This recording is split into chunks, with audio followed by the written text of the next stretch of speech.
Va a tener acá mejor. Sí. Milagro, ¿estás escuchando? Buenas noches. ¿Nos Sí, escucha? aquí los escuchamos. Sí, doctor, aquí los escuchamos. A ver, fíjate cómo es esto. ¿Aló? ¿Aló? Bueno, ¿empiezo? Sí, empiece, doctor. ¿Podemos empezar, por favor?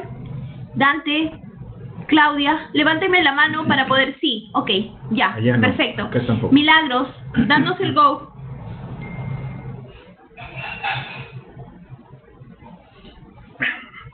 Sí, sí nos escucha, doctor. Milagros, todos nos escuchan. Ya, muy bien, vamos a comenzar. ¿Por qué no pasa esto? Acá, doctor.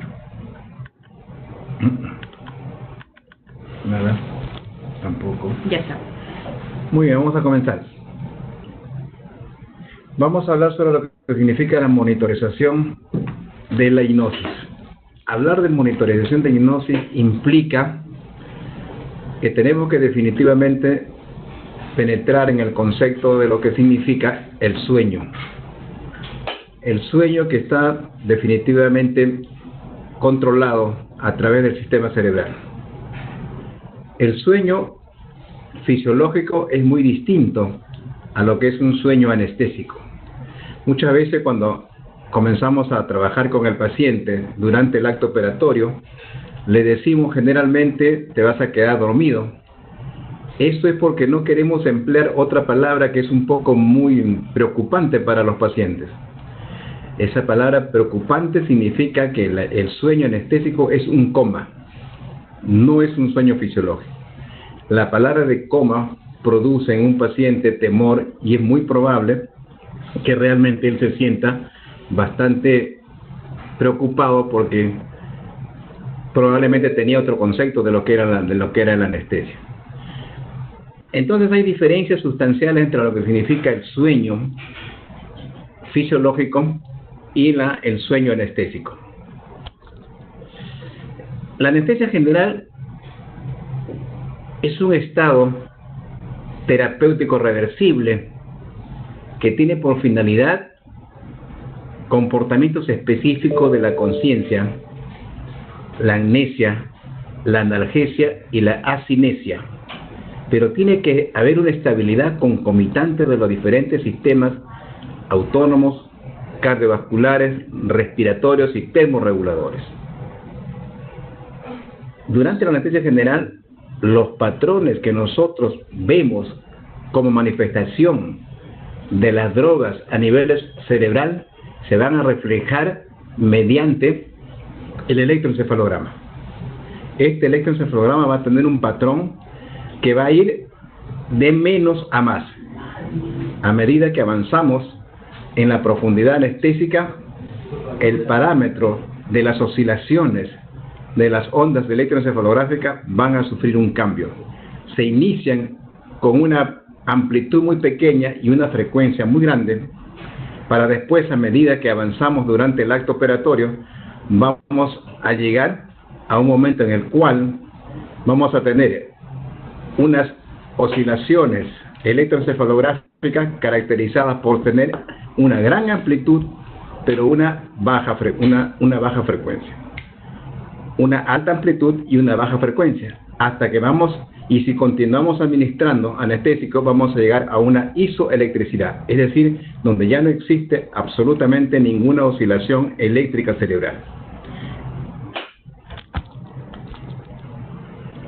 Entonces, en Estados Unidos aproximadamente diario se producen unas 60.000 anestesias generales. Uno de los médicos que ha estudiado mucho y ha trabajado mucho y ha investigado mucho sobre lo que significa el sueño y coma es el doctor Emery Brown. El doctor Emery Brown es un investigador en neurociencias, es un matemático muy respetado y ha sido partícipe de muchas becas administradas por los Estados Unidos, así como también ha patentado mucho instrumental anestésico que tiene relación con el cerebro. Por lo tanto, él ha realizado muchos estudios sobre las propiedades de la anestesia, sobre todo con el propofol. Él ha descubierto que la inconsciencia inducida por el propofol está mediada simultáneamente por dos procesos oscilatorios diferentes.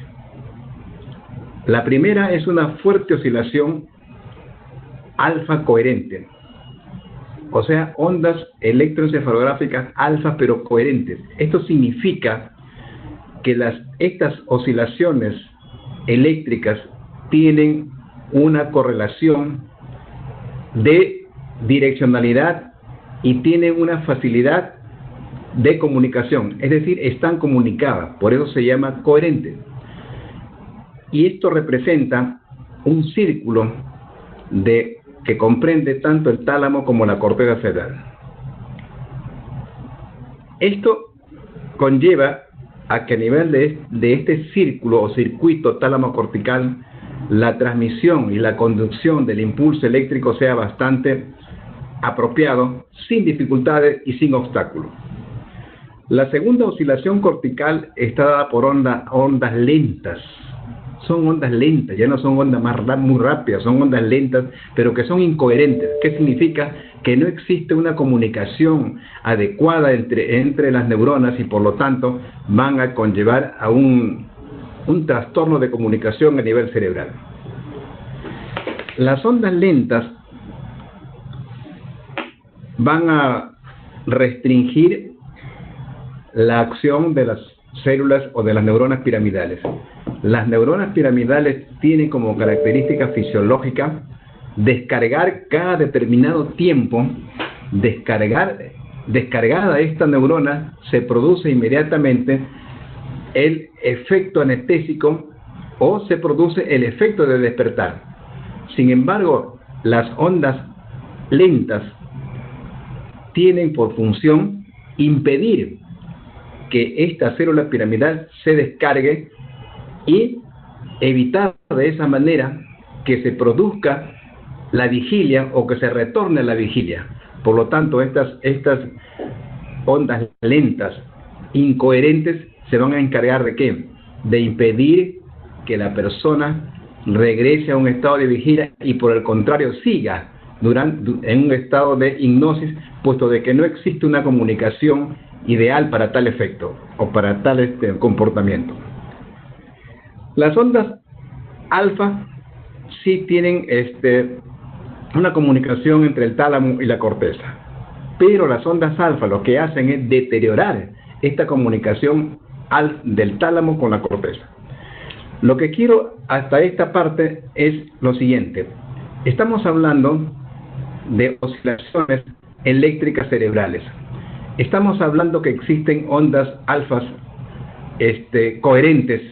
Estamos hablando de que existen ondas alfas lentas, incoherentes, y que todas ellas tienen por finalidad llevar o conducir un impulso nervioso.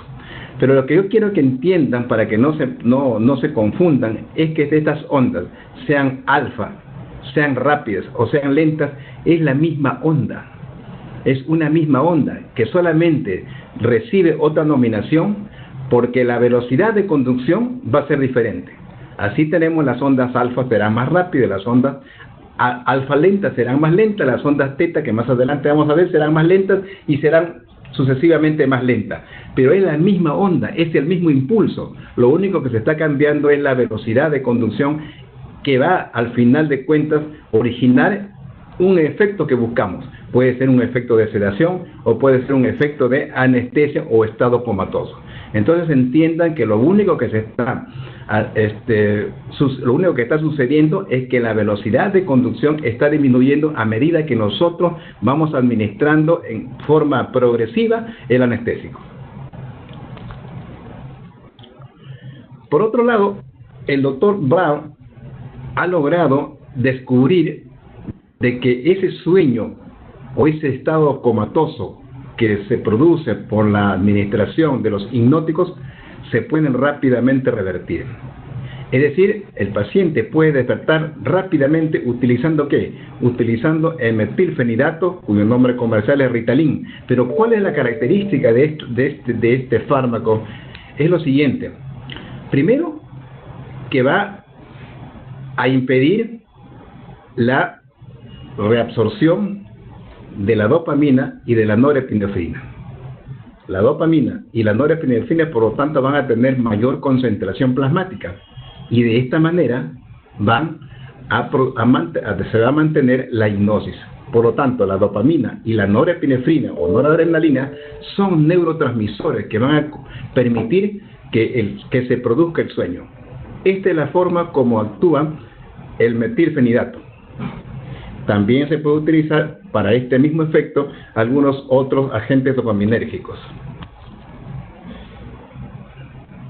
Desde el punto de vista de tiempo de sueño, los seres humanos, dependiendo de la edad, tenemos aproximadamente los adultos, 1/3 de nuestra vida la pasamos dormidos, de nuestro tiempo la pasamos dormidos, ¿no? Por lo tanto, el sueño utilizado durante este periodo de tiempo representa simplemente la disminución de la excitación, que es, como le decía antes, esa conducción nerviosa excitada va a disminuir esa excitación, o sea, va a disminuir la velocidad de conducción y por lo tanto se va a originar lo que nosotros conocemos como el estado de coma. El sueño, por lo tanto, desde el punto de vista fisiológico, va a tener dos estados sumamente ya conocidos y diferenciados: el sueño REM y el sueño no REM. El sueño REM, hay movimientos oculares rápidos, se presentan sueños o ensueños, hay irregularidades de la respiración y la frecuencia cardíaca, erección peniana y clitoridiana, hay hipotonía de las vías respiratorias y los músculos esqueléticos, es decir, el paciente está totalmente tranquilo, no se mueve. Sin embargo, el sueño REM se manifiesta a través del electroencefalograma, ritmos activos de alta frecuencia y baja amplitud. Es decir, ese paciente no está en estado comatoso, probablemente esté en sedación o probablemente esté superficialmente todavía anestesiado.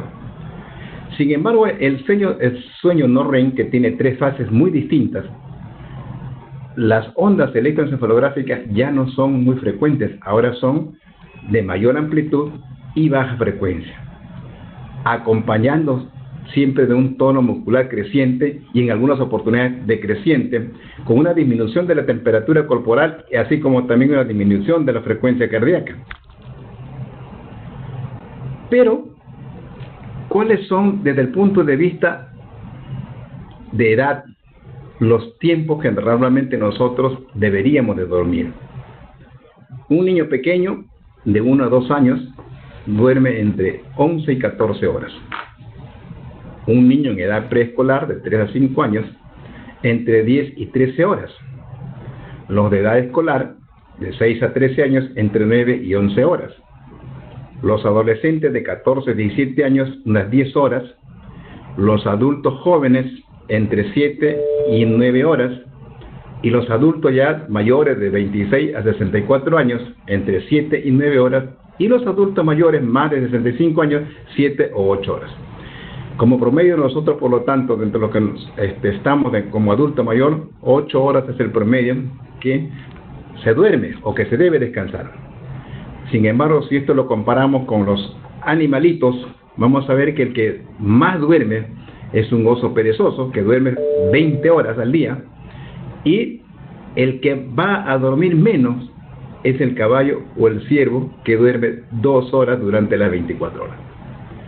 Existen asimismo una serie de tiempos de sueño dependiendo del tipo de animalito que nosotros tengamos que estudiar, ¿no?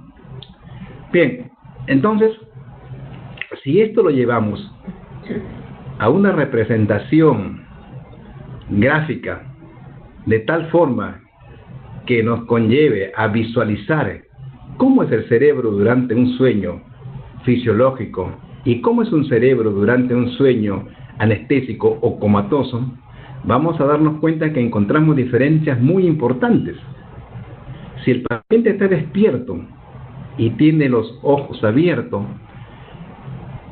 el registro electroencefalográfico será eso: ondas de muy baja amplitud, pero de una alta frecuencia. Si nosotros le decimos al paciente que está en estado consciente, que cierre los ojos, vamos a encontrar que la representación gráfica estará caracterizada por ondas oscilatorias de una mayor amplitud, pero de una baja frecuencia. Así tenemos al paciente totalmente despierto. Pero cuando este paciente es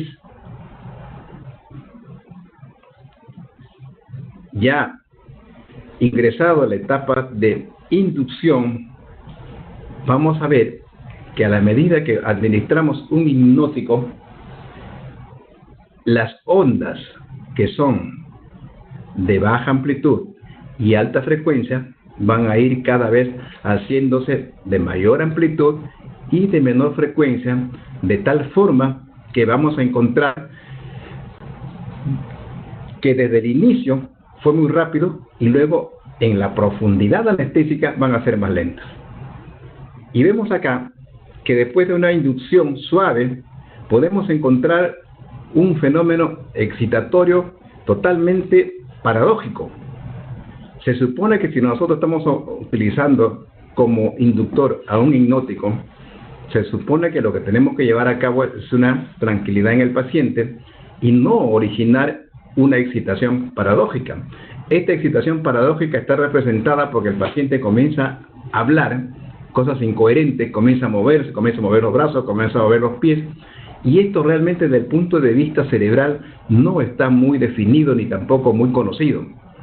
Se ve en los pacientes, se ve esto porque realmente también nosotros que manejamos este tipo de procedimientos tenemos que tener en cuenta de que la inducción, el momento de la inducción debe de ser una inducción suave, lenta, pausada, de tal forma que no hagamos una invasión muy grosera, no muy grosera, sino muy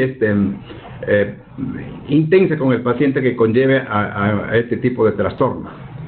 En la fase 1 de la anestesia general, ustedes ven, hay una diferencia totalmente marcada entre lo que significa la excitación paradójica con lo que es la fase 1. La fase 1 representaría prácticamente un estado de sedación caracterizada, como ustedes ven, por ondas que son de ya de mayor amplitud, pero de baja frecuencia. Luego, si seguimos administrando los anestésicos, vamos a entrar a un estado vegetativo. Ustedes ven que las ondas van siendo cada vez de mayor amplitud y de menor frecuencia. Y este estado vegetativo está caracterizado por lo siguiente: el paciente puede en ese momento tener movimientos totalmente desfasados que no tienen una correlación con las órdenes que le podemos dar. El paciente puede estar con los ojos abiertos, el paciente puede estar hablando, el paciente respira normalmente, su corazón y su pulmón están bien, pero no existe un contacto coordinado con la realidad o con el medio ambiente que lo rodea. Este tipo de manifestaciones sintomáticas es lo que se conoce como un estado vegetativo. El estado vegetativo es el paciente que respira bien, que abre los ojos, el paciente que tiene una función cardíaca normal, pero que no se comunica con el medio ambiente. Entonces comenzamos así, y a medida que vamos avanzando, vamos a entrar, ¿qué cosa? A un estado de coma, donde ya estamos llegando desde el punto de vista anestésico a qué nivel cerebral. Hemos empezado a nivel cortical muy suave, estamos a nivel talámico y ahora ya estamos a nivel de tronco cerebral, porque ahora comienzan a haber problemas con la respiración, que se comienza a hacer lenta hasta hacer un proceso de apnea, con el aparato circulatorio comienza a deprimirse, y esto definitivamente nos hace pensar que estamos invadiendo el tronco cerebral, porque no solamente esos síntomas o signos son los que nosotros vemos, sino el paciente entra en etapa de inmovilidad, es decir, no responde a órdenes verbales, no responde a agresión nóxica intensa. En este caso, si el paciente no responde a una agresión nóxica, si no responde a estímulo verbal intenso, este paciente está en estado de coma. ¿Y dónde están a esta altura los anestésicos? Están a nivel del tronco cerebral. Por lo tanto, nuestro proceso anestésico es un coma, porque en este momento y en esta situación y en este estado es donde se van a llevar a cabo los actos quirúrgicos. Por lo tanto, queda confirmado entonces que nuestro paciente ha sufrido por efecto terapéutico un coma cerebral que lo ha conllevado a una total inmovilidad del paciente. Es en este momento en el cual nosotros tenemos que actuar dándole soporte respiratorio, soporte cardiovascular, a fin de que no ingrese, no nos pase a un estado mucho más profundo que conlleve a qué, que conlleve a esto, a una tasa de supresión. La tasa de supresión representa la fase número 3, donde vemos acá salvas de ondas rápidas, salvas de ondas lentas y silencio. Hay un silencio prácticamente isoeléctrico. Esto representa que estamos administrando más anestesia de lo que al paciente le corresponde. Por lo tanto, estamos muy profundos y en este estado ya es muy peligroso. Si seguimos administrando más anestesia sin tener en cuenta estos parámetros electroencefalográficos, pasaremos a la fase 4. En la fase 4, donde hay isoelectricidad, todo es prácticamente una línea recta, existe una muerte cerebral o una hipotermia. Este último paso de la fase 4 es prácticamente debe ser negado para nuestra conducta anestésica. La tasa de supresión puede presentarse cuando nosotros administramos un bolo hipnótico a toda velocidad. Allí observamos que va a existir una tasa de supresión. No lo vemos. ¿Por qué no lo vemos? Porque no tenemos realmente el monitor que nos indique que ese paciente hizo una tasa de supresión. Y esta tasa de supresión, dependiendo de qué pacientes estemos en ese momento tratando, va a conllevar a daño cerebral, que puede ser probablemente de repente un viejito, que este viejito ingrese o salga de la sala de operaciones y después en su casa no se acuerda ni dónde dejó el periódico, ni dónde están sus llaves, es decir, está entrando a una situación de repente delirio, o puede ir a un trastorno cognitivo. Eso definitivamente no es nuestra meta.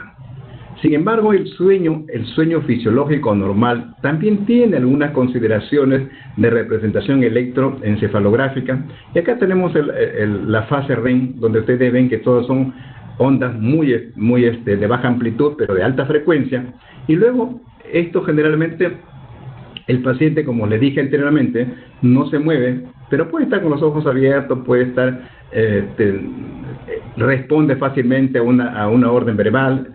Y en el estado no REM y en el estado 1 de esto, ven ustedes que comienzan a distanciarse más las ondas, comienzan a hacerse cada vez más grandes, para luego pasar a la fase o al estado 2, que es un estado vegetativo que ya hemos explicado, pero miren cómo las ondas comienzan a hacerse todavía más amplias, y luego entramos al estado 3 no REM, que es un estado también vegetativo, pero acompañado de coma. Es decir, ¿en qué nivel debe llegar nuestro paciente? Nuestro paciente debe estar aquí, en la fase 2 de anestesia, y si lo queremos correlacionar con el sueño normal, deberíamos estar entre la fase REM 2 y 3.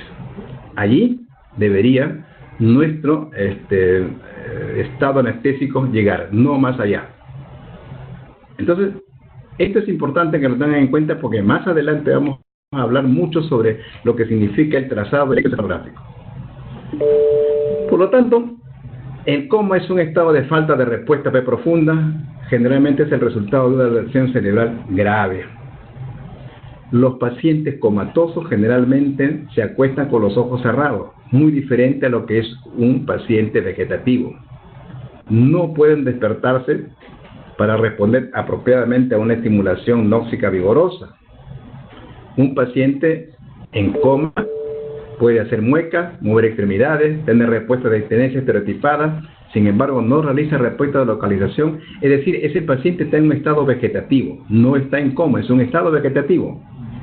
Los patrones de actividad observados en el electroencefalograma van a indicarnos que realmente, de acuerdo a lo signológicamente que veamos, este paciente puede tener una lesión cerebral. Si este paciente tiene una lesión cerebral como la que hemos visto en el trazado anterior, realmente esta estos trazados de amplitud, de mayor amplitud y baja frecuencia, que lo vamos a ver en el trazado electroencefalográfico, se parecen mucho a una anestesia general. Y este trazado amplio y de baja frecuencia representa el coma anestésico. Por lo tanto, es importante diferenciar hasta este momento que lo que nosotros hacemos con el paciente es un coma anestésico, no solamente desde el punto de vista clínico, sino desde el punto de vista electroencefalográfico, porque vemos ahí que este paciente tiene trazados electroencefalográficos caracterizados por ondas de baja amplitud, de amplia amplitud y de baja frecuencia. Esto conlleva simplemente a corroborar lo que estamos viendo a través del electroencefalograma. Hasta este punto o hasta este momento, ustedes se van a dar cuenta que es el cerebro uno de los órganos muy importantes que nosotros permanentemente estamos invadiendo. Sin embargo, no le damos la importancia que corresponde a esto y estamos más preocupados en otros accesorios anestésicos que son importantes, pero que a mi parecer mucho más importante es un monitoreo a nivel cerebral. Los signos clínicos y los patrones electroencefalográficos durante el proceso anestésico van a tener diferentes representaciones. La inducción tendrá una representación característica, el mantenimiento tendrá otra inducción característica y el despertar tendrá otra inducción característica. Entonces, los trazados van a ser muy distintos. Antes de la inducción, por supuesto, el paciente está normal, tiene un electroencefalograma caracterizado por ondas oscilatorias muy rápidas y de poca amplitud, ¿no? Si administramos un fármaco hipnótico como propofol, el etomirato o cualquier otro barbitúrico, ustedes saben que este fármaco va a actuar ¿a dónde? A nivel de GABA, sobre todo GABA A, y va a inducir inicialmente un estado de sedación. El paciente en esta etapa está tranquilo, pero es fácilmente excitable y con los ojos generalmente cerrados, pero fácilmente despertable. A medida que la dosis aumenta lentamente, el paciente puede entrar, como hemos dicho anteriormente, en una excitación paradójica. A medida que seguimos avanzando nuestra perfusión durante la fase de inducción, se puede administrar un bolo que generalmente debe ser más de 30 segundos. La mayor parte de veces este bolo se da en menos de 30 segundos, lo que condiciona tasa de supresión en el paciente, pero que no vemos porque no tenemos el monitor correspondiente. Entonces deberíamos hacer una inducción, un bolo de inducción más allá de 30 segundos hasta un minuto. Este bolo va a originar definitivamente una agresión al tallo cerebral, porque vamos a tener en ese momento que el paciente prácticamente no se mueve, el paciente ya no respira y su función cardíaca disminuida. Estamos, según esta signología, en el tronco cerebral. Entonces, ¿cómo podemos evaluar la pérdida de la conciencia? Si tenemos monitores, definitivamente estos monitores nos van a ayudar. Pero si no tenemos los monitores, tenemos que utilizar la clínica para poder decir en qué estado nos encontramos. Una de las cosas que nosotros tenemos en cuenta siempre durante la inducción y la administración anestésica es siempre ver cómo va la respuesta al estímulo verbal. Si no hay respuesta al estímulo verbal, estamos prácticamente en una etapa de inducción con una concentración aproximada de una concentración efecto 50. Es decir, el paciente no responde al estímulo verbal y podemos considerar en ese momento que ese paciente está en estado adecuado de anestesia, que generalmente es una concentración efecto 50, pero nuestra conducta para intubar debe ser llegar a una concentración efecto 95 o 100. Entonces esperaremos un tiempo más, un minuto o 30 segundos, para ver realmente cómo va la marcha de nuestro paciente desde el punto de vista hemodinámico. Otra de las formas como podemos buscar la pérdida de la conciencia es haciendo que el paciente siga con su mirada nuestro dedo que se va moviendo delante de él. A medida que vaya entrando en estado de inconsciencia, Y cuando ya esté en este estado, el ojo se va a quedar quieto, no va a poder seguir a la huella al dedo que en ese momento lo tiene delante de él. En este momento también el paciente estará en estado de inconsciencia. Habrá mayor movimiento palpebral, puede haber un fenómeno de que el paciente de repente tenga alguna puede presentar un momento de respuesta de repente del párpado, pero lo importante es que si en ese momento el paciente no sigue al dedo del médico, prácticamente está en estado de inconsciencia. Pero por otro lado, ¿qué cosa es lo que queda todavía como algo positivo? Que existe un reflejo pupilar a la luz. Eso permanece porque filogenéticamente este es uno de los fenómenos o una de las respuestas mucho más resistentes. Por lo tanto, tenemos dos cosas importantes para poder, desde el punto de vista clínico, tener más o menos el conocimiento de que el paciente está inconsciente: la falta de respuesta al estímulo verbal y la ausencia del movimiento del globo ocular, ¿no? Por otro lado, habrá aumento de presión arterial, habrá aumento de la frecuencia cardíaca, y en este momento se puede realizar ya la intubación del paciente, ¿no? En el mantenimiento, generalmente vamos a tener ya una fase mucho más estable del paciente. Generalmente vamos a ver de que el paciente está sin movimiento, está con el soporte ventilatorio, el soporte cardíaco, depende de lo que en ese momento esté sucediendo. Pero desde el punto de vista electroencefalográfico, ¿no?, va a haber una disminución de las ondas cerebrales llamadas beta, que son las que corresponden al estado de vigilia, y va a haber un aumento de las ondas alfa, que son las que corresponden a las ondas del sueño. Entonces, este momento en el cual existe este fenómeno estaría directamente relacionado con la fase 2. En la fase 3, prácticamente es un estado mucho más profundo de la anestesia. ¿Qué cosa pasará acá? Acá habrá un aumento más de las ondas alfa, pero también un incremento predominante de las ondas delta, que son ondas muy importantes, pero que corresponden a una mayor profundidad anestésica. Esto caracteriza, por lo tanto, a los periodos o planos que nosotros tenemos que tener en cuenta en la anestesia. Debemos de atender a nuestro paciente entre una fase 2 y fase 3, es decir, debemos de tener en nuestro monitor electroencefalográfico presencia predominantemente de ondas alfa y también de ondas delta, pero con mayor intensidad. Debemos de tener más ondas alfa que ondas delta. Esto condiciona que nos encontremos entre la fase 2 y 3, y de esta manera el paciente estará en un estado anestésico adecuado. No solamente las ondas electroencefalográficas son el único parámetro confiable o definitivo, no. Tenemos que ver hemodinámicamente cómo van estos pacientes. La fase 4 es mucho la más profunda, y prácticamente aquí estamos en un estado isoeléctrico en ausencia de ondas electroencefalográficas. Y en la fase de emergencia todo al revés.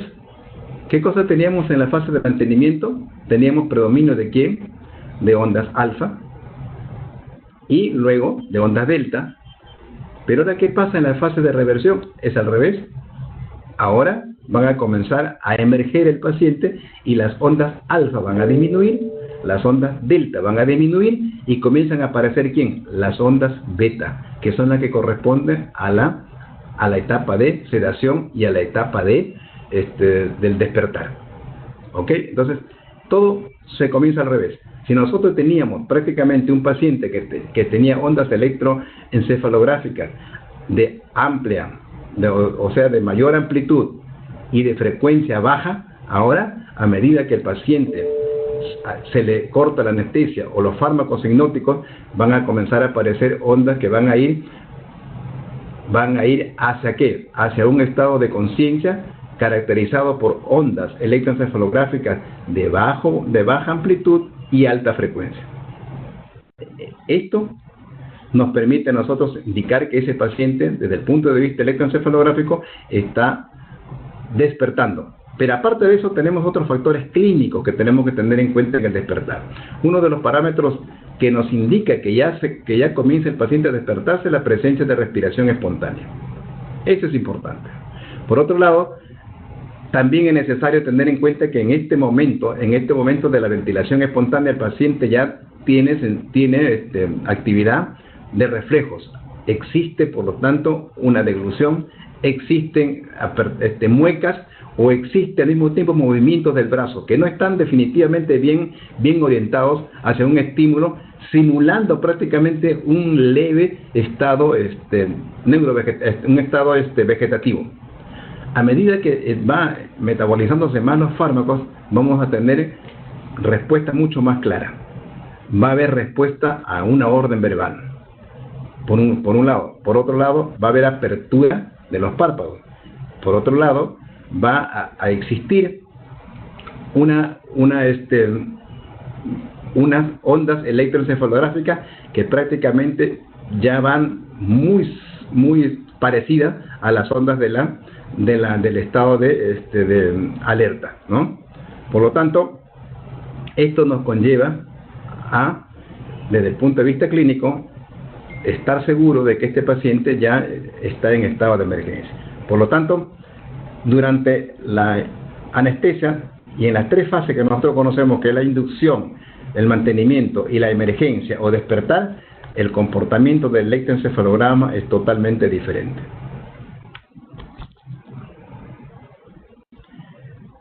En lo que respecta a los circuitos corticales, sabemos que son los dos receptores muy importantes para los hipnóticos. Uno de ellos es el GABA y el otro es el NMDA. El NMDA y el GABA son los dos receptores muy importantes de la cual los hipnóticos actúan a nivel de estas estructuras. Sin embargo, la localización de ellos es a nivel cortical, a nivel talámico, tallo cerebral y cuerpo estriado. No se olviden, cortical, talámico, tallo cerebral, ahí donde ya el paciente no respira, ahí donde ya no se mueve, y el cuerpo estriado, que son los objetivos más importantes de los fármacos hipnóticos. Existe al mismo tiempo un pequeño número de interneuronas inhibitorias que tiene la facilidad de bloquear gran cantidad de células piramidales excitatorias y por lo tanto prolongar o mantener más tiempo la etapa de sueño. Quiero decir con esto que las neuronas piramidales, las interneuronas inhibitorias son pequeñísimas, pero el hecho de que tengan poca cantidad pueden bloquear gran cantidad de células o de neuronas piramidales excitatorias y de esta manera mantener el estado de hipnosis.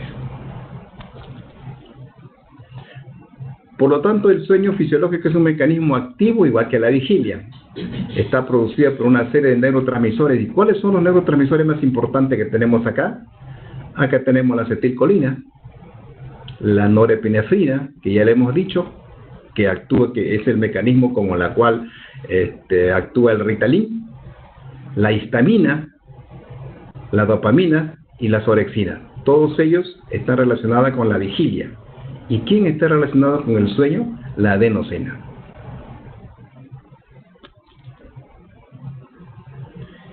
Y quiero acá que observen lo siguiente. Las ondas beta, cuyas oscilaciones o ciclos por segundos y que corresponden desde el punto de vista físico al Hertz, las ondas beta son las ondas despiertas y tienen oscilaciones de 13 a 25 Hz. O sea, de 13 a 25 ciclos por segundo.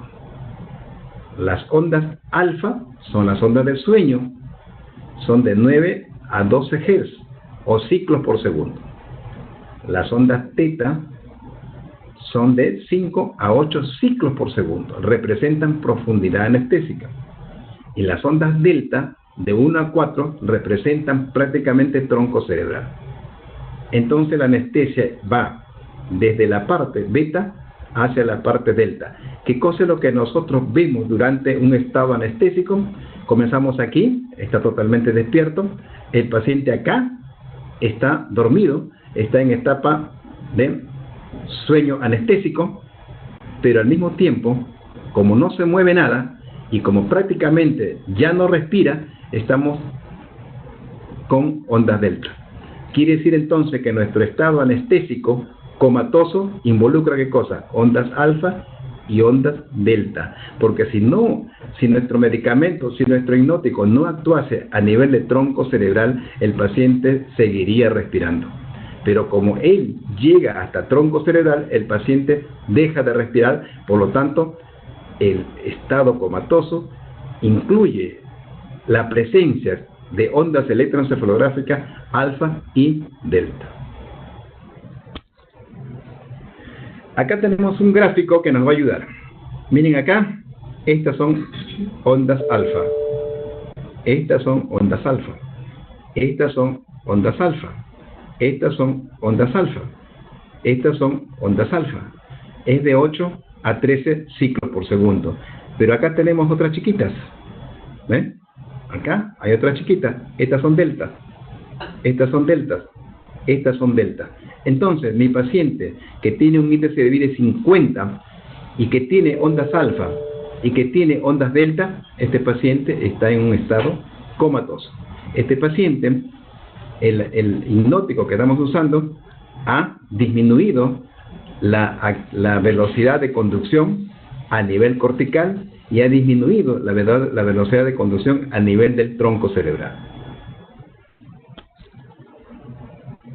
Bueno, todo lo que lo que yo acabo de explicarle, que realmente se requeriría mucho más clase para que ustedes puedan entender bien. Yo sé que la parte cerebral es muy complicada. Estamos hablando de neurociencias, es una nueva rama todavía muy joven, a pesar de que filogenéticamente es muy antigua, pero desde el punto de vista académico es muy joven y necesitamos todavía mucha investigación para poder entender lo que nosotros en este momento queremos explicar a través de nuestras drogas hipnóticas que utilizamos.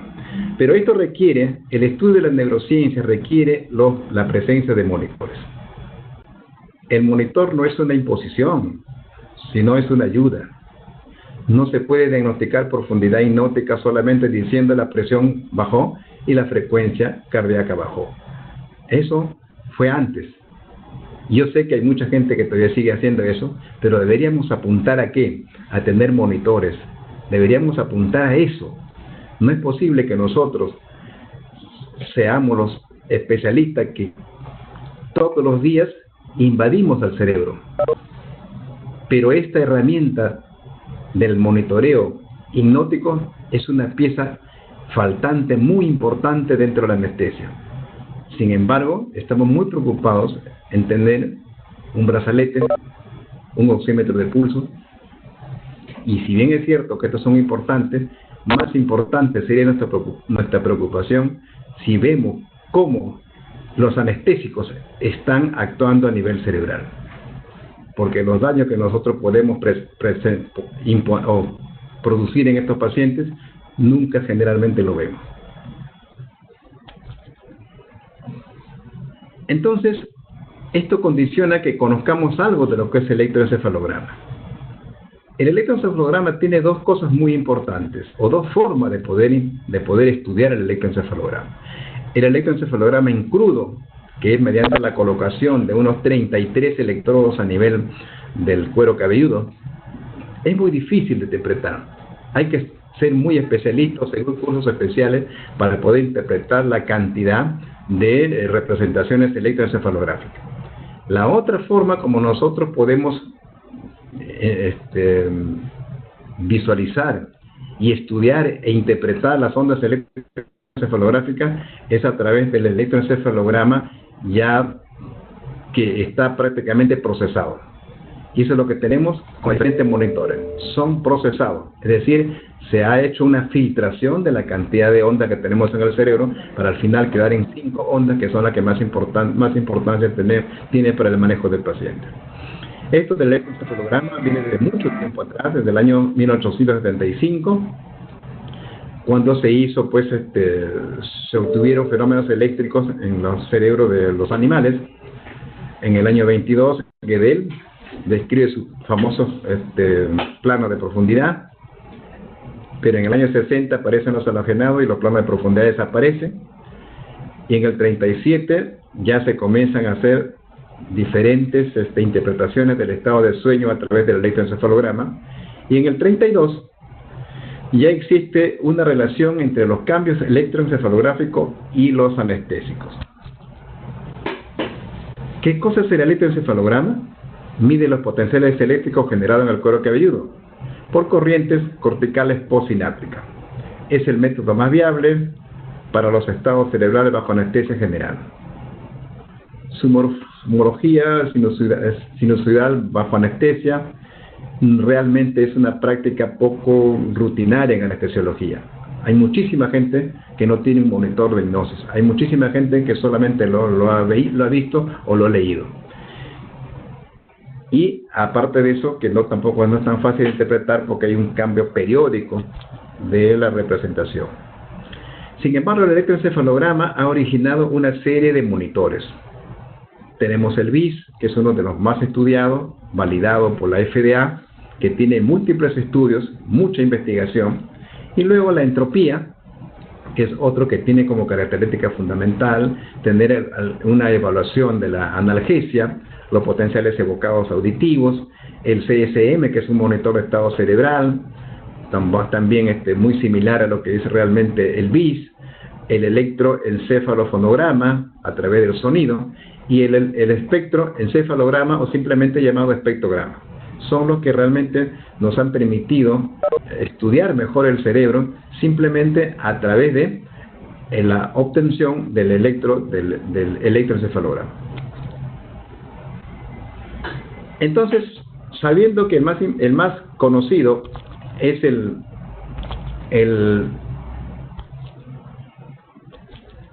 ¿qué pasó? Sí, quiero revisarlo. Ya. Sabiendo que el más conocido, más validado es el BIS, vamos a ver qué significa el BIS. Es el parámetro de monitorización de profundidad, no anestésica, sino hipnótica, más utilizado en la actualidad. Está basado en un algoritmo matemático extraído del electroencefalograma, pero que realmente representa una caja negra y que se llama, pues, la ecuación de Fourier, que prácticamente no conocemos hasta ahora realmente qué es lo que se ha hecho. Y está dado por un valor adimensional. Ese valor adimensional representa los números, que es el índice de vía espectral que ustedes ven en los monitores. Fue aprobado en el 96 por la FDA como ayuda para controlar los efectos determinados de los agentes anestésicos. O sea, eso fue su principal, su inicial aplicación. Y en el 2003, la FDA dice que es capaz de reducir el despertar intraoperatorio durante la anestesia general. Eso es definitivamente tampoco no muy válido. Vamos a ver más adelante. Acá tenemos realmente qué es lo que monitoriza el BIS. Tenemos acá un paciente que está totalmente despierto, de 80 a 100, un paciente que está sedado, de 60 a 80, un paciente que está anestesiado, de 40 a 60, y un paciente que está con anestesia profunda, de 20 a 40, y de 0 a 20, un paciente que está en actividad isoeléctrica. Miren acá, lo que quiero que vean esto, cómo las ondas acá son de baja amplitud, de alta frecuencia. Este es onda beta. Esto memorícenselo en la cabeza. Este es onda beta, este es ondas alfa. Acá están los bucles caracterizados por ondas de mayor amplitud y de menor frecuencia. Miren, acá están. Estos son ondas del sueño. Estos son los que nosotros buscamos durante nuestra monitorización electroencefalográfica. Sea cual sea el monitor, esto es lo que nos lleva a decir que nuestro paciente se encuentra en estado hipnótico anestésico. Y luego muy profunda, ven ustedes cómo se tienden a hacer las ondas mucho más amplias hasta que al final van a llegar a una isoelectricidad, ¿no?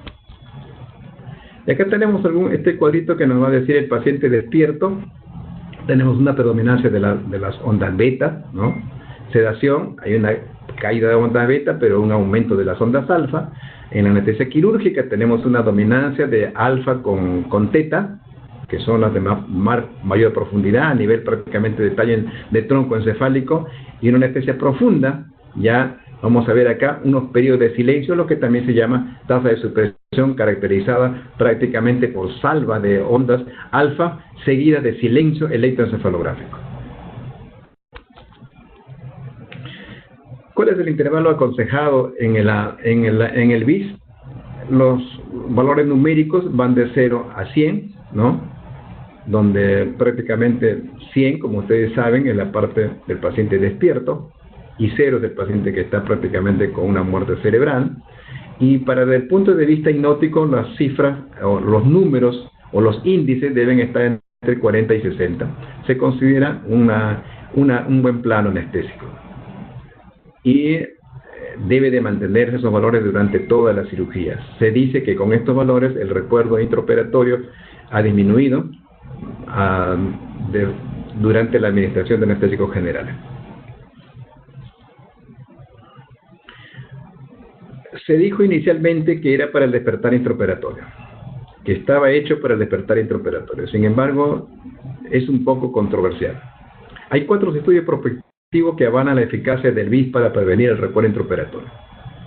El primero de ellos demuestra una reducción del 77% del recuerdo intraoperatorio en el grupo BIS. En el 2004 se lleva a cabo otro estudio en 2.500 pacientes con alto riesgo de despertar intraoperatorio, tanto con anestesia inhalatoria como con anestesia intravenosa, y encuentran 2 casos de despertar intraoperatorio en el grupo BIS y 11 en el grupo control. La anestesia guiada por BIS redujo el despertar intraoperatorio en un 82%. Tenemos entonces el primer estudio de 77% y luego en este estudio el 82%. Por último, se realizó un estudio para determinar si el protocolo de la anestesia guiada por BIS era superior al protocolo guiado por la concentración expiratoria del gas halogenado. O sea, una comparación entre lo que significa el índice del BIS y lo que significa el gas, la expiración del gas. Y acá nos encontramos la diferencia significativa entre los dos grupos, 0.24 en el grupo BIS y 0.07 en el grupo del gas. Por lo tanto, no hay una diferencia clínica importante.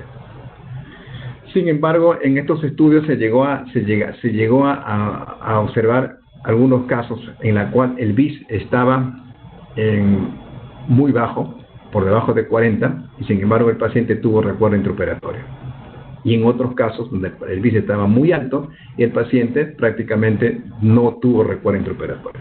O sea, por lo tanto, no hay una relación muy seria, ni tampoco muy fuerte, que nos indique que sí puede tener una gran importancia en el despertar intraoperatorio.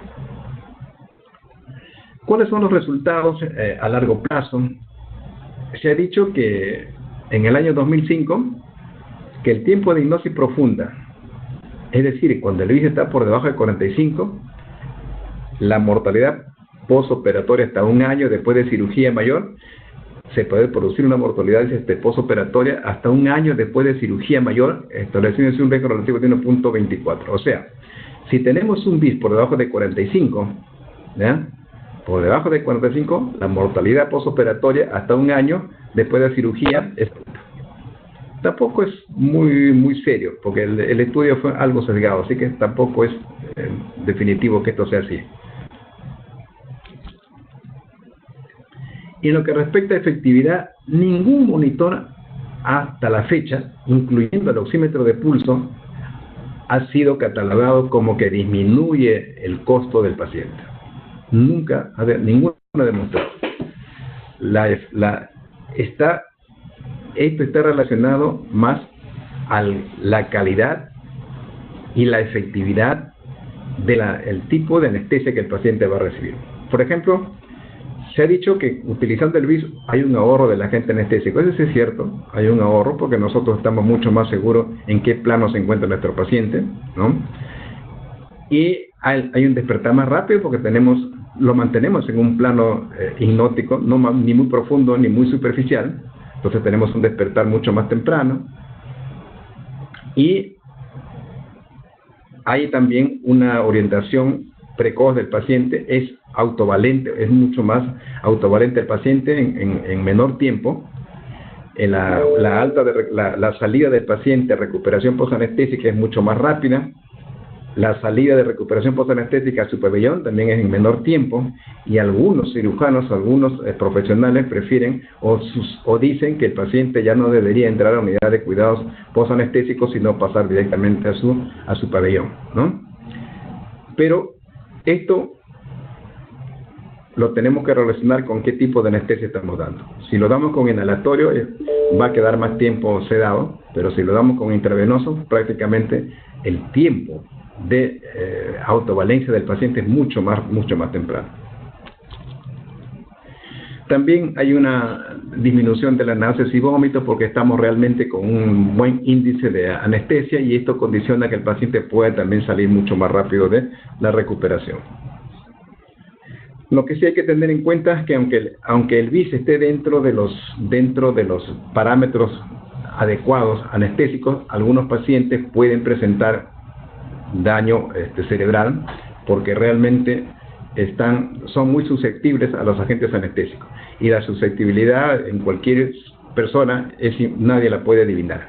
Por lo tanto, debería monitorizarse en pacientes donde realmente hay susceptibilidad de que puedan tener un despertar intraoperatorio. En el caso, por ejemplo, de cirugía traumatológica, cirugía cardíaca, cesáreas, anestesia total intravenosa, esas son las áreas donde realmente debería haber con mayor preponderancia un monitor de despertar de hipnosis. Sin embargo, algunos autores y algunos investigadores consideran que el BIS debe ser un monitor que debe estar presente en todas las cirugías.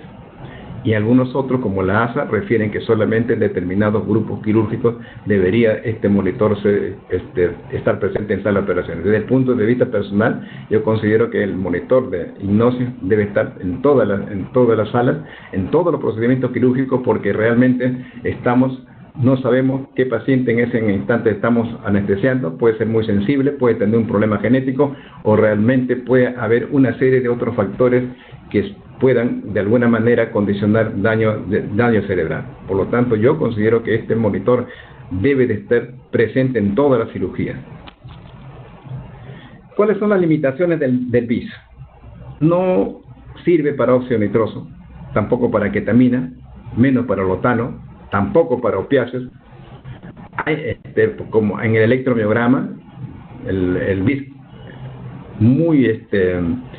nos da índices muy engañosos. El paciente sale del estado de bloqueo neuromuscular y tiene un alto índice de BIS, o de lo contrario, el paciente, como se ha hecho en algunos otros estudios, se han cogido pacientes voluntarios y sanos y se le ha puesto relajante neuromuscular y el BIS cae a valores de anestesia. Pero el paciente no está dormido, solamente por la actividad electromiográfica que recoge los sensores, y por eso que no es un aparato que nos pueda ayudar mucho en ese aspecto. Los dispositivos médicos también son muy importantes porque tenemos el electrobisturí, tenemos los marcapasos, etcétera, que van a modificar nuestro comportamiento del BIS. Condiciones clínicas que pueden ser genéticas, pueden ser paciente con hipoglicemia, que también va a condicionar una disminución unos resultados no correctos en el BIS.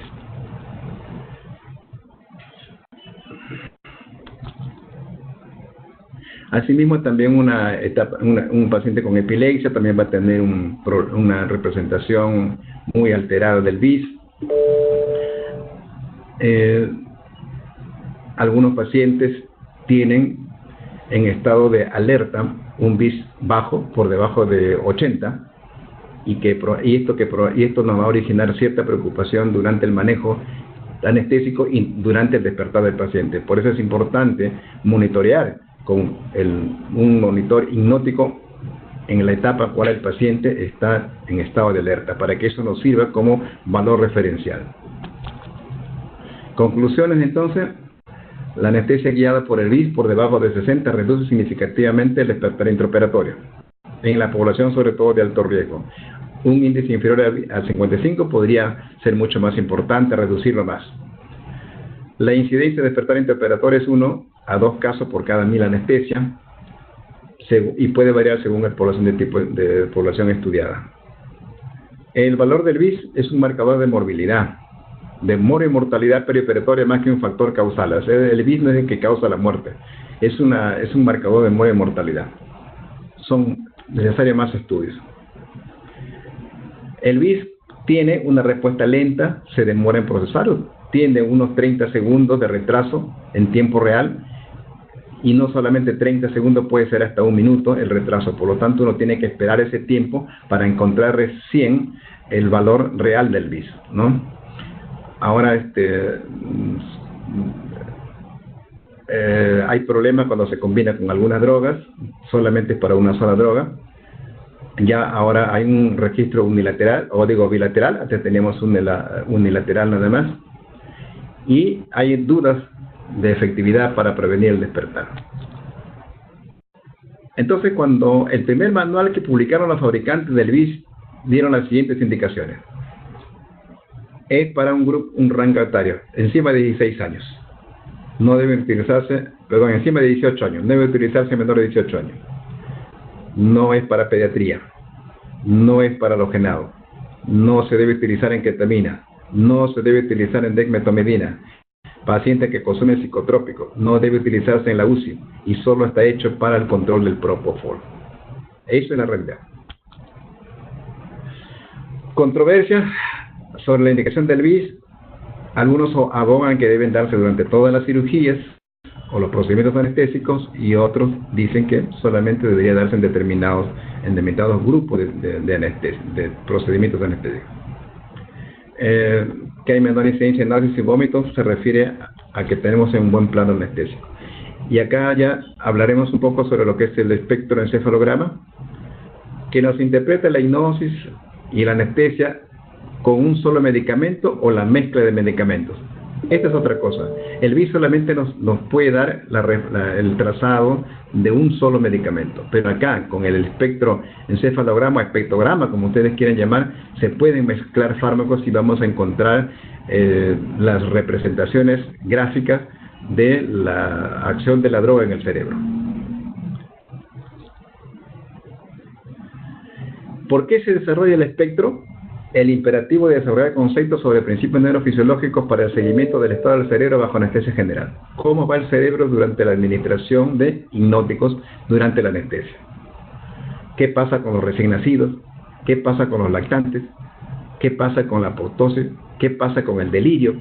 ¿Cómo es el despertar en los niños? Trastorno cognitivo en los pacientes mayores. Es lo mismo que el BIS, simplemente que tiene otras condiciones de mejoría y de ayuda en el diagnóstico de los trastornos que puedan suceder a nivel cerebral por efecto de los anestésicos. Se da en tercera dimensión. Y acá tenemos, vamos a entrar a esto, que es acá tienen ustedes, este es un espectro, un espectrograma. Lo que está acá al centro, que estoy marcando de acá, representan a las ondas alfa. Estas son las ondas alfa. Si vemos acá la frecuencia en Hz, estamos aquí más o menos, estamos a esta altura, ¿no? Pero aquí estamos por encima de 15, pero miren a qué se refiere esto, solamente durante la sedación. ¿Qué cosa dice acá? Hay ondas beta y ondas lentas delta.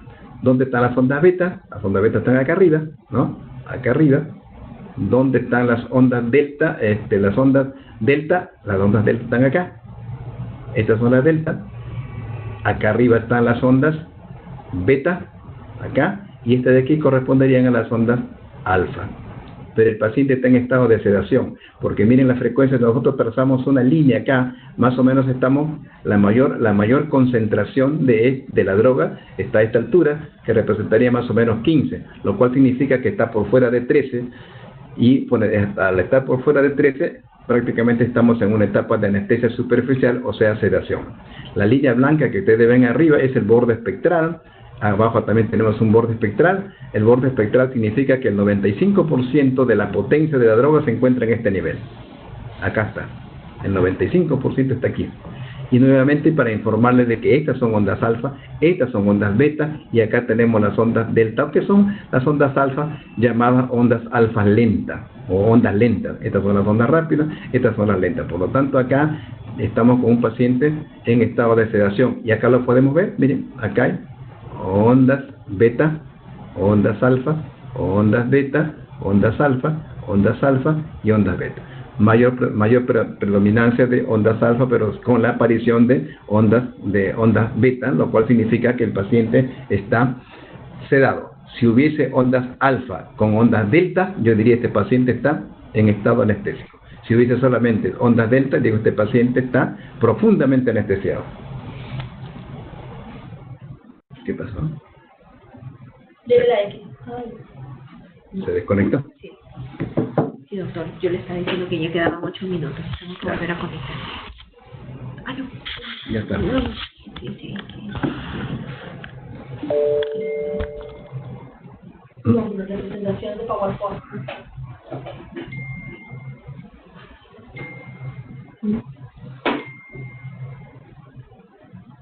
Ya vamos a terminar.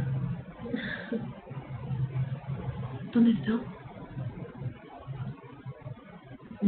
Bájela, la flechita.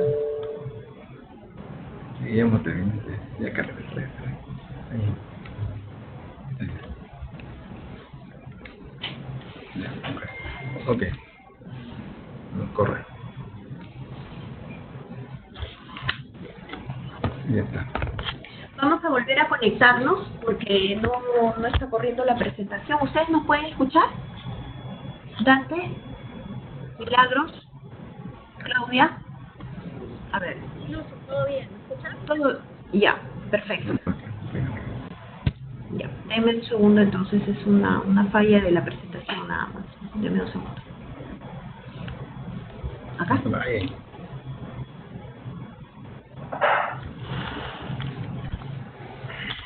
Queda.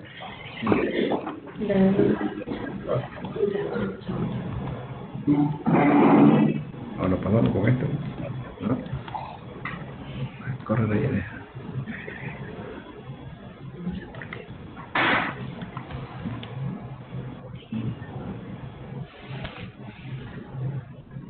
Como si estuviera vinculado, por eso es que... Bueno, lo voy a poner acá. Con los flechas. Con la flecha.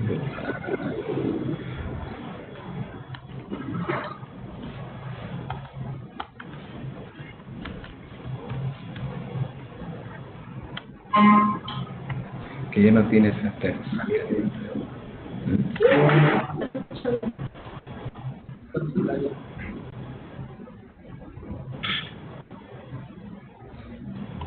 Es que aparece una publicación de que está vinculada. Lo ponemos acá, pues. Ya.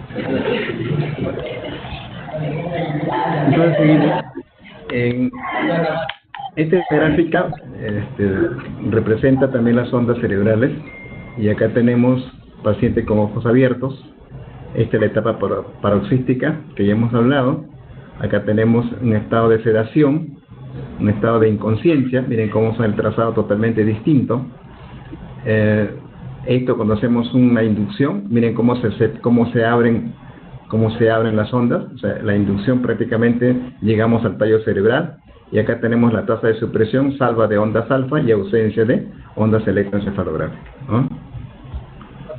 Y acá tenemos lo que realmente es hasta ahora no se puede explicar bien, no sabemos por qué realmente sucede esto, pero lo que se trata de explicar acá es cómo es realmente el comportamiento de los hipnóticos. Miren acá, ustedes ven acá, esto está totalmente pintado en la región occipital, y aquí esto que está pintado, esta es una resonancia magnética funcional, indicaría que acá están las células córtico-occipitales. El paciente está despierto. A medida que pierde el conocimiento, acá dice pierde el conocimiento, miren cómo comienza a anteriorizarse, y ya cuando está en estado de inconsciencia, se anterioriza más. Comienza a despertarse, y esto comienza acá a perder la subcoloración, y luego vuelve a su estado de alerta, nuevamente localizándose a nivel occipital. Este fenómeno se llama anteriorización. No conocemos por qué realmente se produce esto, pero esto es lo que sucede cuando administramos anestesia. Comenzamos con los receptores activos a nivel cortical, y luego se van anteriorizando a la región frontal para posteriormente llegar nuevamente a la región occipital, que indicaría paciente ya totalmente despierto. Y acá tenemos un propofol ya con estado de inconsciencia. Acá tenemos oscilaciones alfa y lentas. Acá está, miren, este es alfa, acá está el alfa. Miren dónde estamos acá. Si trazamos acá una línea, esto sería 8 más o menos, ¿no? Y acá tenemos las ondas lentas que corresponden a la parte del tronco cerebral o tallo cerebral o talámico, como también ustedes quieren llamar, donde ya realmente es anestesia mucho más profunda. Pero esta es la representación patognomónica que tiene el propofol. Si nosotros administramos un bolo acá, miren lo que sucede acá, no hay ondas, absolutamente nada, lo que representaría una tasa de supresión. Acá tenemos otra vez, acá hemos administrado bolos y se producen tasas de supresión. Es decir, existirán ráfagas de ondas alfa, pero no hay actividad eléctrica cerebral.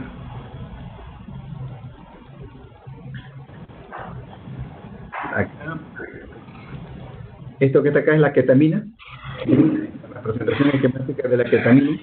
¿Qué cosa tenemos? ¿Cuáles son las gamas? Estas, y estas son las betas. Por tanto, ustedes saben que la administración de ketamina es prácticamente una disociación del cerebro. El paciente está con los ojos totalmente despierto, pero prácticamente está en estado de disociativo. Y miren acá, nuevamente les repito, estas son las ondas beta y estas son las ondas gamma. Las ondas gamma son las de mayor presencia en el paciente despierto, ¿no? Y acá tenemos otro. Mira, la dexmetomedina es prácticamente más son ondas lentas las que predominan con la administración de dexmetomedina, son corticales. Cuando ustedes manejan han visto que el paciente ha dado mucho tiempo. A un nivel más profundo. Y acá tenemos otro paciente también medina, miren acá la cantidad de ondas a nivel distinto, lo cual está más profundo y por lo tanto demorará más para despertar.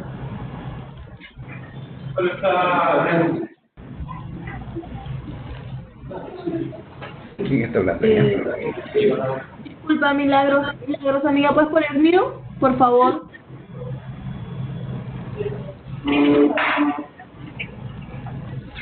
Aló.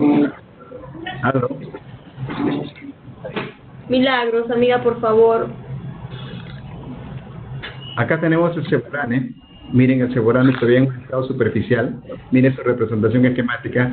Y acá tenemos al seborane ya en estado anestésico, sea más profundo. Miren cómo las ondas alfa están entre más o menos 10, y miren cómo tenemos predominancia de las ondas lentas o profundas, lo cual significa, y como así lo establece la parte clínica, ustedes van a ver que cuando se da seborane o cuando cualquier otro inhalatorio, el despertar del paciente es mucho más prolongado comparativamente que el endovenoso, porque tenemos acción anestésica a nivel más profundo, a nivel del talámico o a nivel también de tronco cerebral. Luego tenemos acá el isoflurane, que es otro de los que también usamos acá, y vean que es una representación totalmente distinta, es más cortical que talámico, ¿no?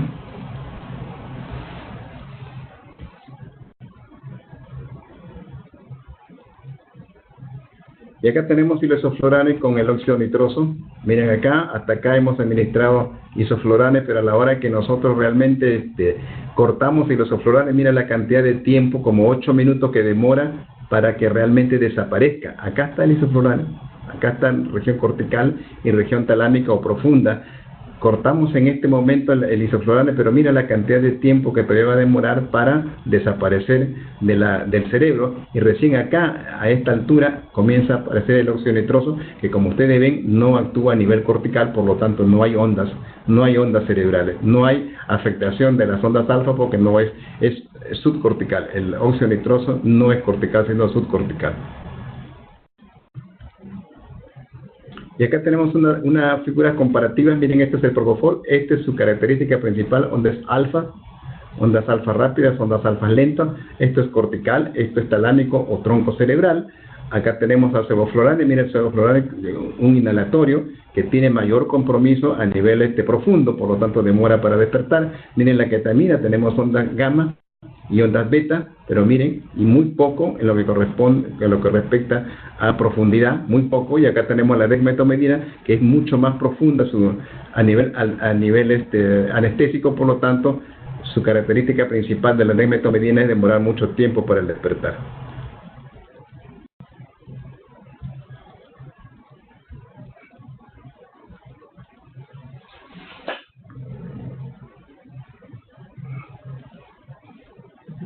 No, este de acá. Este que está aquí, ¿no?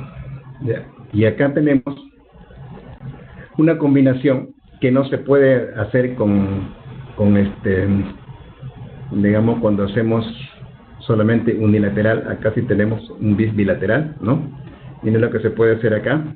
Acá hemos hecho propofol más ketamina, es una combinación. Estamos acá iniciando la ketamina, ¿no? Luego de 10 minutos desaparece ya la ketamina, y acá viene el efecto de las interneuronas la que les decía que van a actuar para impedir que el paciente despierte. Y aquí cortamos la ketamina.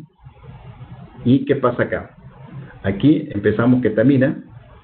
Miren lo que demora este tiempo para que desaparezca el efecto de ¿quién? Del propofol. Primero inyectamos propofol, luego inyectamos ketamina, pero acá sigue el propofol. Recién acá vemos el efecto de la ketamina. Cortamos la ketamina, pero todavía sigue el efecto de la ketamina. Y recién le colocamos acá el inhalatorio, y recién aparece su representación gráfica ya conocida. O sea, en otras palabras, estamos conectando propofol, pero demora para que termine su efecto a nivel cortical.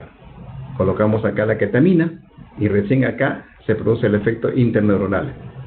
Por este efecto de acá ustedes ven que ya no hay absolutamente nada de propofol, ¿no? Nada de propofol, solamente todo esto es ketamina, no hay propofol acá.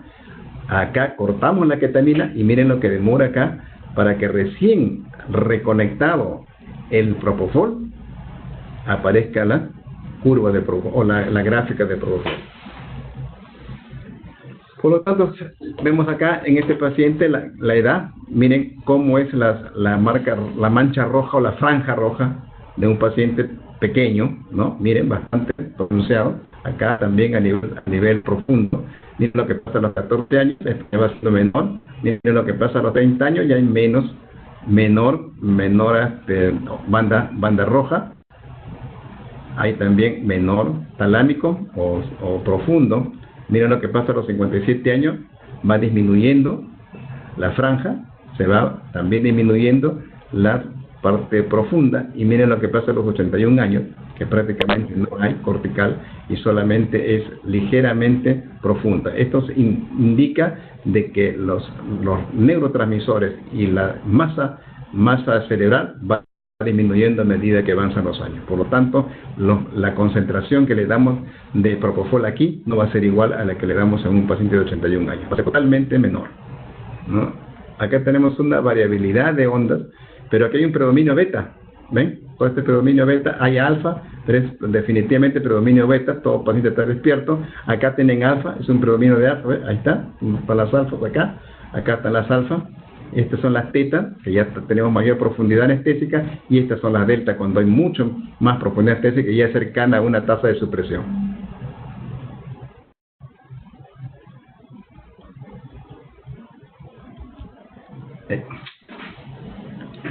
A ver, regresa. Ayúdenme ahí. No, corre lo más abajo. No, acá, ya, aquí. Y aquí tenemos, esto es lo que nosotros hacemos en el hospital. Miren, ondas alfa, ondas alfa, ondas alfa, ondas alfa, pero también hay ondas beta, hay ondas delta, ondas delta. Este es un paciente en estado hipnótico o anestésico. Acá está nuestro espectrograma, hecho en el hospital, con pacientes del hospital. Vemos acá el borde espectral, paciente despierto, paciente totalmente despierto, y pasamos acá, paciente en estado de hipnosis anestésica, en un estado comatoso. Miren, esto es cortical, esto es profundo, talámico o tronco cerebral, va a depender de cómo nos estemos dosificando al paciente. Este es cortical y este es profundo, son ondas alfa y ondas delta. Y miren, acá tenemos un índice de 56. Este paciente está en un buen estado hipnótico. Si nosotros lo llevamos a los ciclos por segundo, es 10. Y si acá en el lado izquierdo, en el hemisferio izquierdo y en el hemisferio derecho, es 10. El paciente entonces está entre 8 y 2 y 13, entre 8 y 13, lo cual significa que es un paciente que está en un buen estado anestésico. Definitivamente está manejado muy bien, ¿no? Y miren lo que pasa acá. Y aquí cortamos, por favor, ¿no? Cortamos, comienza a desaparecerse esas bandas. Acá, tanto la parte cortical como la parte talámica, igual acá. Y miren cómo el borde espectral se abre y va a llegar ¿a dónde? A 30. 30 significa que ya el paciente está despierto. 30 significa ondas beta, totalmente predominio de beta, paciente despierto. Por lo tanto, en estas condiciones nosotros actuamos al paciente. Entonces, vemos que definitivamente el espectrograma nos ayuda, porque cada droga, cada hipnótico va a tener su huella digital.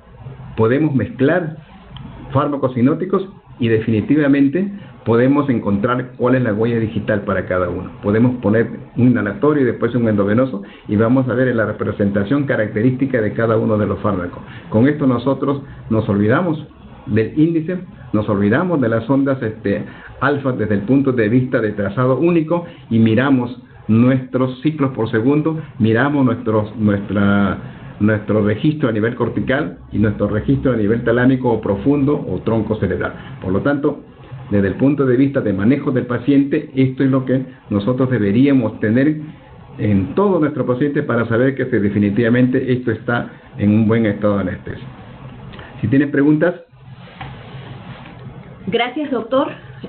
Por favor, pasamos a las preguntas. Milagros, Dante, Claudia.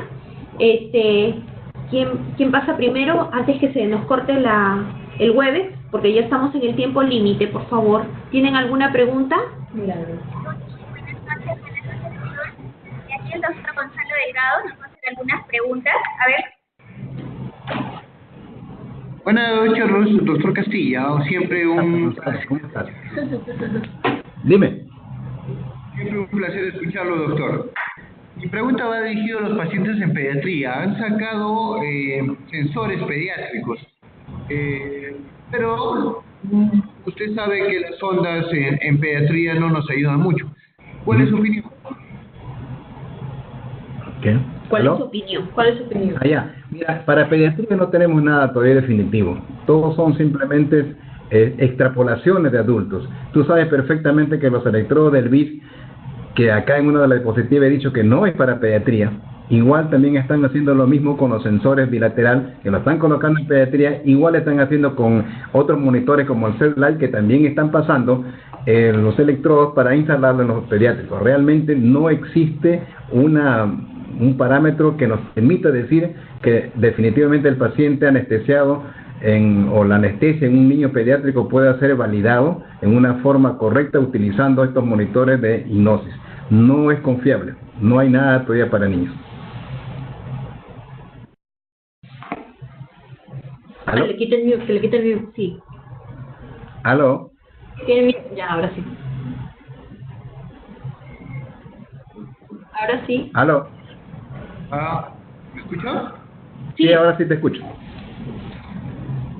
Doctor, en cuanto a veces iniciamos a dosis subanestésicas ketamina, asociados a propofol hipnótico. ¿Nos puede ayudar algo el BIS en esto, en dosis subanestésicas? No. Una de las cosas que realmente nosotros deberíamos tener en cuenta es que el cerebro tiene dos componentes, un componente cortical y un componente subcortical, ¿no? Por lo tanto, deberíamos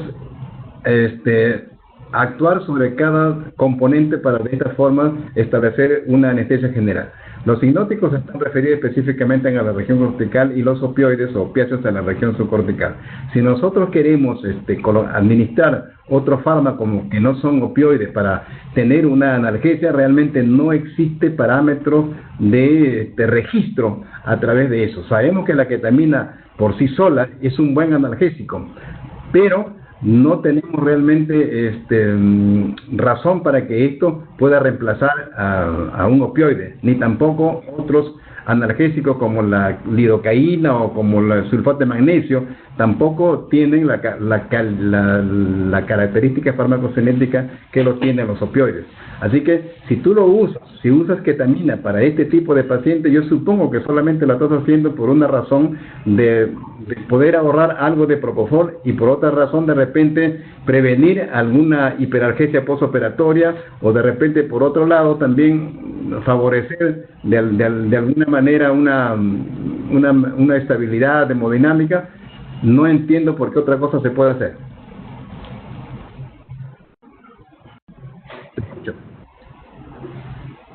¿Aló? ¿Alguna otra pregunta, por no, favor? Espérate, todavía le está hablando, pero no se le escucha acá. Doctor, ¿quedó resuelta la exposición de la respuesta del doctor Castilla? Lucy, me parece excelente la exposición del doctor Castilla, siempre el maestro conversando con nosotros. Tenía una más, en cardiovascular. ¿Le parece utilizar BIS? En cardiovascular. Sí, no hay problema, es mandatorio usarlo ahí. Tanto cardiovascular como TIVA, paciente traumatológico, cesárea, con anestesia general, en esos tipos de procedimientos quirúrgicos la ASA ha considerado que es prioritario. Gracias, doctor. Gonzalo, una cosita que no te entendí bien, ¿por qué usas ketamina? Estoy empezando a hacer anestesia libre de opioides. Usamos sulfato de magnesio, dexmedetomidina y ketamina asociado a propofol. Y necesitamos utilizar la propofol. Pero las ketaminas son de dosis analgésicas. En dosis subanestésica, sí, doctor, 0,2, 0,25. ¿Y cómo van tus resultados? Todavía salen un poquito volando. Pero mira, Gonzalo, aquí realmente en el Congreso de Ecuador yo pregunté en razón a esta tendencia, ¿no? Que en el momento en el cual tú requieras una analgesia inmediata, ¿podrías conseguirlo eso con lidocaína, con sulfato de magnesio o con ketamina? La respuesta de la ponente dijo que no. Entonces ya la pregunta que se vino a consecuencia de esto, ¿qué cosa hago? Entonces la respuesta del ponente fue, póngale fentanil. La otra pregunta que le hice fue, ¿qué pasa? ¿Cómo son los tiempos de duración del efecto de estas drogas no opioides como sulfato de magnesio, lidocaína, ketamina? ¿Son rápidas como realmente son los opioides? La respuesta fue no. Consultado esto con el doctor Ember, a la cual es un maestro en este tipo de procedimientos, él me dijo de que esos se podían utilizar solamente como drogas netamente accesorias, ¿no? Y que de ninguna manera se podía dejar de utilizar las drogas principales como el propofol y el remifentanil por su gran capacidad farmacocinética que tiene. Son rápido inicio y rápido fin, ¿no? Las otras pueden ser drogas accesorias que pueden utilizarse para algún problema de analgesia, o pueden utilizar para poner un catéter y colocar una lidocaína en caso de cirugía de tórax. Y yo también, particularmente, no me gusta mucho la mezcla de tantos fármacos. Yo creo que para el ahorro de 2 o 3 centímetros del propofol o del opioide, podría de repente originar en algún paciente algún problema de comportamiento anestésico, y realmente yo no sé cuál de los fármacos que estoy usando es el responsable. Por otro lado, yo desde el punto de vista de manejo de pacientes, no soy muy pegado a la polifarmacia. No hay todavía, Gonzalo, estudios serios que nos indiquen que realmente qué es lo que está pasando a nivel cerebral con estas drogas. No tenemos. Por otro lado, sabes tú que mucho tiempo atrás se usaba la procaína como anestésico general, y luego fue retirado por una serie de trastornos a nivel cerebral que producía, que no se llegaron a detectar porque como hasta ahora trabajaban en esa época sin un monitor de hipnosis. Así que no con la finalidad de poder a ustedes o quitarles de la memoria lo que deberían hacer, yo recomendaría que en lo posible se traten de manejar los pacientes con drogas realmente ya conocidas, que tienen un perfil farmacocinético ya muy comprobado a través de una serie de estudios y a través de una cantidad de investigaciones. Doctor Castilla, tenemos una pregunta. Claudita, adelante, por favor. Buenas noches, doctor Castilla, de la Laguna Manrique de Clínica San Borja, de hacerle una consulta. Luchito, me encantaría saber tu ¿Qué pasa, Teresita? ¿Cómo estás? Lindo, qué lindo escucharte, linda tu exposición, me encantó. Mucho gusto verte, una alegría verte. Todo lo que has dicho me encantó. Yo quisiera saber tu experiencia frente a aquellos pacientes que nos ha tocado alguna vez, el alcohólico y el drogadicto. ¿Cuál es el comportamiento? Yo he tenido comportamientos aberrantes frente al alcohólico y al drogadicto. Me gustaría tu opinión frente a ese respecto. ¿Qué comportamiento has tenido, Teresita? Con la mínima dosis, que empiezas a inyectar con tu máquina, ¿cómo se llama la base primea, con nuestra base primea, comienzas la inducción, tanto con remipropofol, inducción con 5 de remifentanilo, y tu propofol te empiezas con 3.5. En menos de 2 minutos te da la impresión de que el paciente comienza a aparecer ondas de supresión increíbles. Se te va hasta 80, con 15 de bis, con una miseria. Lo mismo pasa con el alcohólico, se duerme profundamente iniciando tu inducción. Entonces no sé si a ti te ha pasado o no sé qué otra. Ya, Teresita, ¿es un alcohólico agudo o crónico? Alcohólico crónico. Ya. Bueno, el problema aquí, si es un alcohólico agudo, tú sabes que con una mínima dosis de propofol se va a dormir. Así es. Es un alcohólico crónico, va a necesitar más dosis. Pero aquí hay otro factor, Teresita, que hay que tener en cuenta. Aparte de que, por supuesto, el alcohol o la drogadicción son factores que ya nos tienen que poner en alerta. Pero lo importante, aparte de esto, es tener en cuenta la sensibilidad del paciente, porque puede ser muy sensible a una droga o puede ser muy resistente a otra. No significa que la sensibilidad va a ser para las dos drogas al mismo tiempo. Va a tener de repente rápidamente sensible a un opioide y muy resistente a un propofol. Pero entonces, ¿cómo vamos a anestesiar a estos pacientes? Ahí está la gran pregunta. Yo le voy a dar tasa fija como la que tú estás usando. La tasa fija es una cosa que deberíamos ya cambiar de manejo. La tasa fija significa que todos tenemos que ser dormidos con 5 o 7 de remifentanil y 2, 5 o 3 de propofol, ¿no es cierto? Pero la pregunta es, ¿todos duermen con eso? ¿Todos van a dormir con esa concentración que le vamos a dar? Si eso fuese así, cualquiera podría ser médico. Si eso fuese así, estaríamos entonces pensando que nosotros como seres humanos somos un cajón con 4 aristas y en cada arista hay que ponerle un clavo. y eso no es así. Por lo tanto, nosotros ya no estamos usando tasa fija. Eso fue en el inicio. No significa que la tasa fija no sirva. La tasa fija es una tasa referencial. No es una tasa en la cual nosotros tenemos que aplicar a todos los pacientes. Lo que nosotros hacemos ahora es inducción escalonada. La inducción escalonada significa que tú vas de 0 o de 0,5 en 0,5 en 0,5 hasta tener una concentración para un efecto determinado. Si tú tienes un paciente A y comienzas escalonadamente, simultáneamente propofol y remifentanil, porque tampoco hagan uno primero y otro después, porque eso también ya fue historia. ¿Qué cosa es la anestesia general? Es una sinergia de drogas. ¿Y qué cosa significa sinergia? Que tienen que actuar los dos al mismo tiempo. Las dos drogas deben de correr al mismo tiempo, no una antes y otra después. Entonces, ¿qué pasa cuando nosotros damos escalonadamente? Este paciente en X concentración va a conseguir el efecto que tú quieres. ¿Qué efecto quieres? ¿Una sedación? Ya, perfecto. ¿Quieres una anestesia tipo coma? Está bien. Entonces tendrás los parámetros clínicos, los parámetros de monitorización para poder encontrar el momento en el cual tú quieres. En otras palabras, yo comienzo de 0,5, 1.5 y en 1.7 el paciente está sedado. Me responde en una forma muy quedada a una orden verbal. Yo veo mi BIS, si es que lo tengo, si es que no lo tengo, me puedo guiar por otros signos clínicos, pero veo el BIS y ese BIS está en 61, 65, etc. Ya lo dejo ahí. Perfecto.